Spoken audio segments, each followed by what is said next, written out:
The ability to do several different things and pay attention to several different things at once is one of the complicated aspects of driving.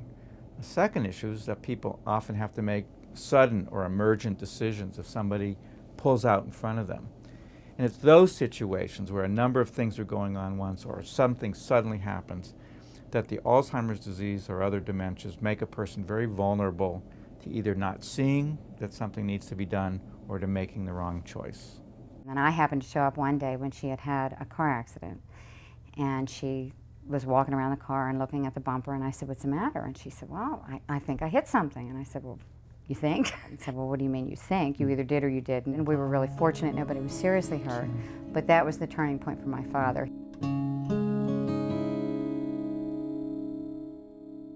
In our society and in America, having a car means you can go where you need to, when you need to. And losing that ability, having that taken away from you, not only restricts what you can do, but has a powerful psychological meaning. It's for that reason that it's particularly hard to tell people they should not be driving. And yet we have to keep in mind that it's a dangerous activity. You have to think about taking driver's license away. Mm-hmm. And that's a very difficult thing to do because people lose their independence when they can no longer drive. Now, did you tell your husband he shouldn't drive? Well, I think he realized it after a while because I would be with him and, you know, they'd look in one direction and then forget what was coming and not, you know, when they looked in the other direction. So it's very dangerous for them to be driving an automobile.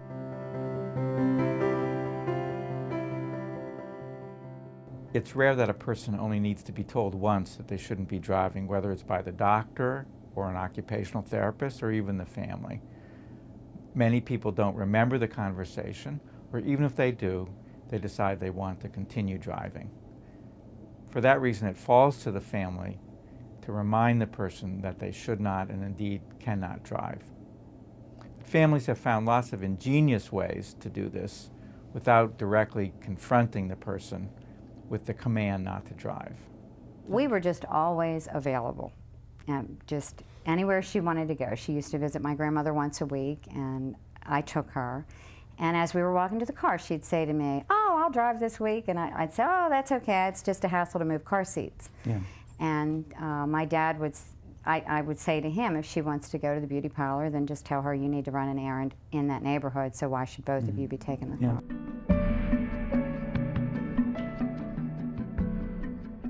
I recommend to all the families that I work with that they tell the person that I, Dr. Rabins, have said that the person cannot drive. So that's what I think would probably be the best approach for most people, is just to have them brought in for a test and then have them fail the test and just take the license. And then they know it's not the doctor, it's not the family, it's just their ability is not there. One of the things that I tell my patients is to blame the doctor, to say, Dr. Rabins or Dr. So-and-so said you can't drive, and the next time we go see him or her, why don't you tell him how upset you are, but until then I don't think you should drive.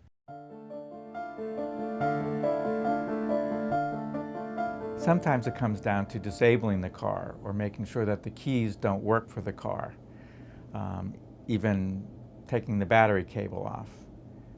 This can be such a dangerous behavior that steps like that are justified if the person is so insistent on driving that you can't distract them in some other way.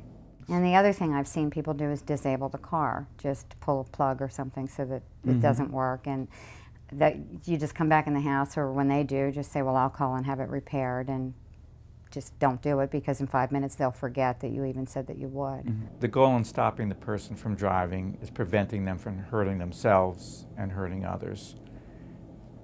This is such an important issue that even if it's frustrating, it's very important that as families and as professionals that we take responsibility and do everything we can to stop the person from driving, even knowing that it's going to upset them.